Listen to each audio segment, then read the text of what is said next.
2024 Summer Olympics get underway in 11 days, and the torch has officially made its way to Paris today. Paris. I like the way you pronounce that. But one underrated part of the fun this summer are the Paralympic Games. Rachel Hotmeyer has a story to share on a Paralympian story of perseverance that started right here in Michigan. Hi, Rachel. Hi guys, Paralympic badminton is in the SH category. They have multiple categories, but SH6 is for athletes of short stature, and that debuted for men's singles at the 2020 Summer Olympics in Tokyo. But this summer in Paris, the Olympic Games will host the debut appearance of women's singles and mixed doubles in this category. Jayci Simon, a St. John's native, and her mixed doubles partner Miles are the only two representing Team USA in this. I got to spend an afternoon with her to see just how much it took for her to get here. I guess my driving force behind things used to be to prove others wrong, but then it just became like a habit to just try and prove to myself like the best I can be. Jayci Simon started playing soccer at age 4 and also played basketball, softball, and volleyball growing up, but realized early on that she was different from her fellow athletes. I knew it growing up. I didn't want to accept it at first, so I got my diagnosis that I had dwarfism when I was 7, which is actually really late to get it. And the doctors told me that like I wouldn't be capable of doing a lot like my peers could do, and that really like kind of like hurt my ego a little bit because I didn't want to be told that like I couldn't do something.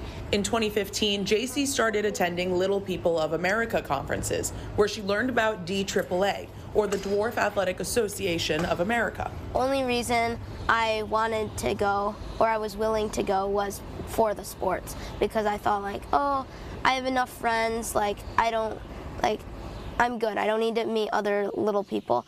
And then I started playing sports there, and it was so eye-opening just seeing how relatable, like how much I could relate to everyone, and how even the playing field was, because I was playing against people my height with the same disabilities and everything. By 2018, Jayci was already representing the United States at her first international para-badminton tournament in Peru, realizing that she found a new calling. And I fell in love with it, I would say around 2017, 2018, when I knew that there was more opportunities, because I have a passion for sports in general, like soccer and basketball too, but since there's opportunities in badminton, it kind of led me down that path. But following her passion comes at a cost, with Paralympic sports receiving far less financial support than Olympic sports. She's lucky to get an equipment sponsor, and until recently ran her own training program without a coach.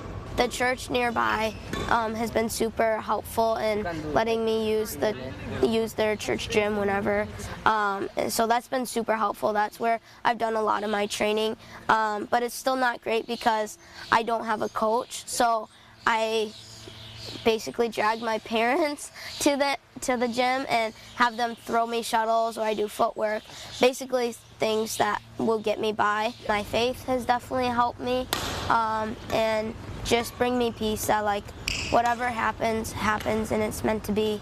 And then also my family and friends, they're just super supportive in everything I do, and no matter what the outcome is, I know that they'll be here to support me. So it feels super nice that like no matter what happens, I can still fall back on them, and yeah, that they just show so much love.